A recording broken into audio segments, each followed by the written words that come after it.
First reading is from Isaiah chapter 35.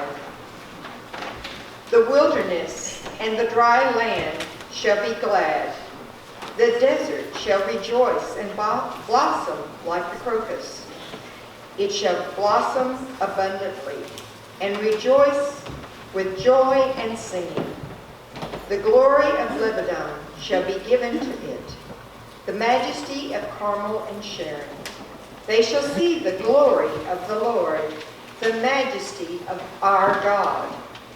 Strengthen the weak hands and make them firm, and make firm the feeble knees. Say to those who have an anxious heart, be strong, fear not. Behold, your God will come with vengeance, with the recompense of God. He will come and save you. Then the eyes of the blind shall be opened, and the ears of the deaf unstopped. Then shall a lame man leap like a deer, and the tongue of the mute sing for joy. For waters break forth in the wilderness, and streams in the desert. The burning sand shall become a pool, and the thirsty ground springs of water. In the haunt of jackals, where they lie down, the grass shall become reeds and rushes. And a highway shall be there, and it shall be called the way of holiness. The unclean shall not pass over it. It shall belong to those who walk on the way. Even if they are fools, they shall not go astray. No lion shall be there, nor shall any ravenous beast come up on it. They shall not be found there. But the redeemed shall walk there, and the ransomed of the Lord shall return, and come to Zion with singing. Everlasting joy shall be upon their heads. They shall obtain gladness and joy, and sorrow and sighing shall flee away. Here ends the reading. We are continuing our walk through the Old Testament passages this Advent. Too often the Old Testament gets brushed aside, and yet the season of Advent is definitely a time when it's good to focus on the promises that are being made in the Old Testament. Passages in Isaiah are especially important to us, and many times, as you know, we go through the season of Advent looking forward, rushing forward, if you will, towards Christmas.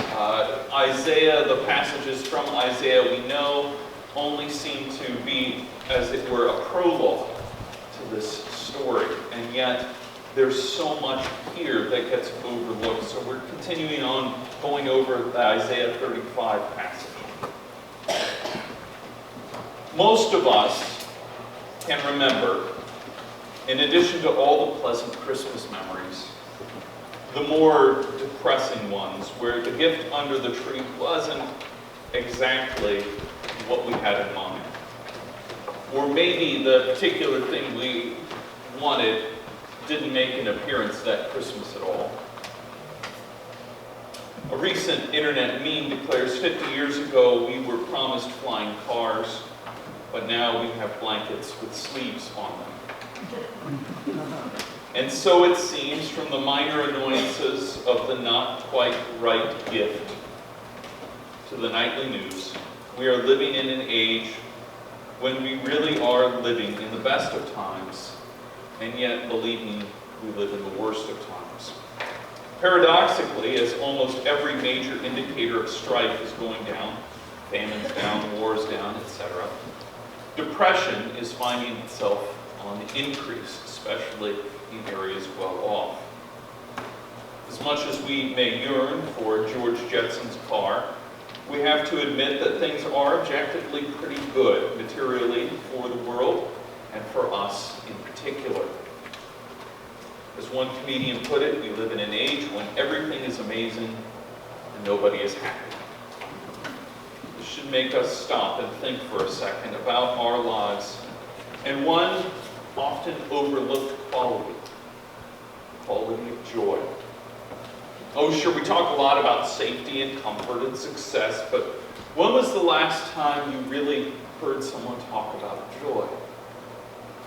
When was the last time you saw it as a major indicator of a civilization moving forward?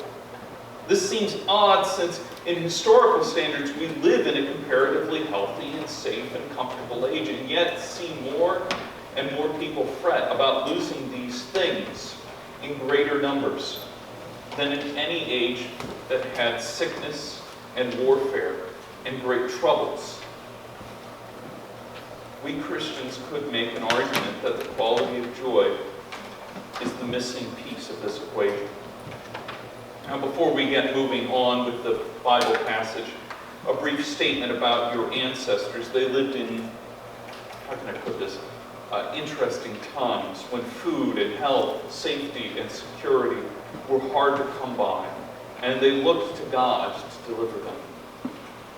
In the midst of the time of waiting, which the season of Advent commemorates, they set aside this Sunday to rejoice in the midst of the waiting. Earlier still, the prophet Isaiah pinned his hopes on the joy that God would bring forth the Messiah. In our Old Testament lesson, he sets out 3 changes and a promise. The world will change, our lot will change, our paths will change, and God's promise will be fulfilled. The passage from Isaiah begins with the transformation of the world. Isaiah compares it to spring coming.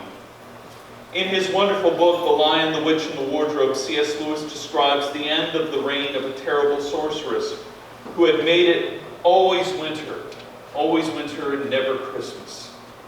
The witch realizes she is undone when she can no longer move her sled any further, and Father Christmas makes an appearance. So too, Isaiah points, there is a change in the weather, and all of creation is breaking forth with joy and life abundantly. This, of course, will be a time when God's command will demand that the hands and legs mired under the weight of age or illness be strengthened.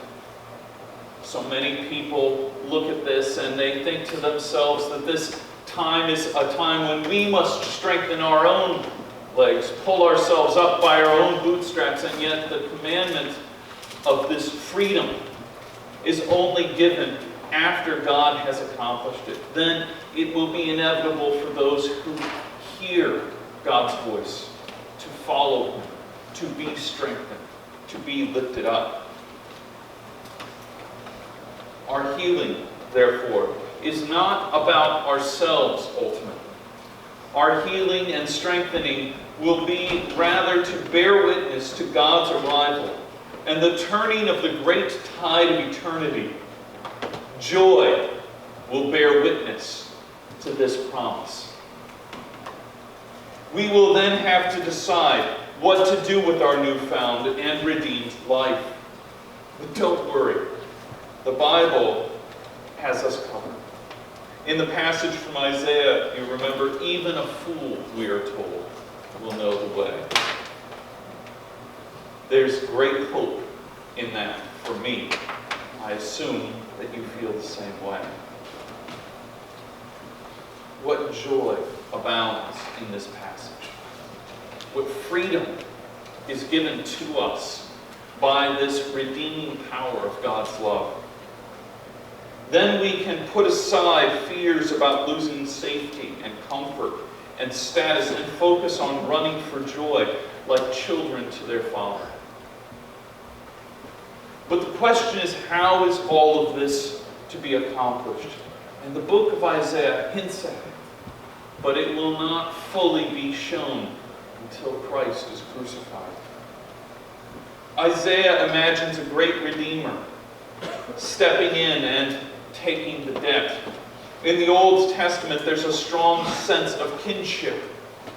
A kinship Redeemer, someone from our family who will come in and pay off the debt of all who have been lost, who have a debt too high to pay. But who is this kinsman? A brother, a father. And it's not enough that he be part of us, that he bear our struggles like us. No, he must be strong enough to overcome them as well. Do you see why the Messiah is given? Do you see why Christians pinned their hopes on the resurrection? Because we knew that this kinship Redeemer would come down to us, dwell amongst us, and bear all of our burdens. And then death would not be able to hold him. Sin would not be able to hold him. All of the pains and problems of this life would not be able to hold him. And you and I could share in that promise, for he was the one who redeemed us. But nevertheless, it is accomplished. Unknown to us, we do not know how it is accomplished. Nevertheless, it is accomplished, and gladness and joy overtake the redeemed. As we're told in Isaiah, gladness and joy will overtake the redeemed. Or maybe the redeemed will outstrip gladness and joy.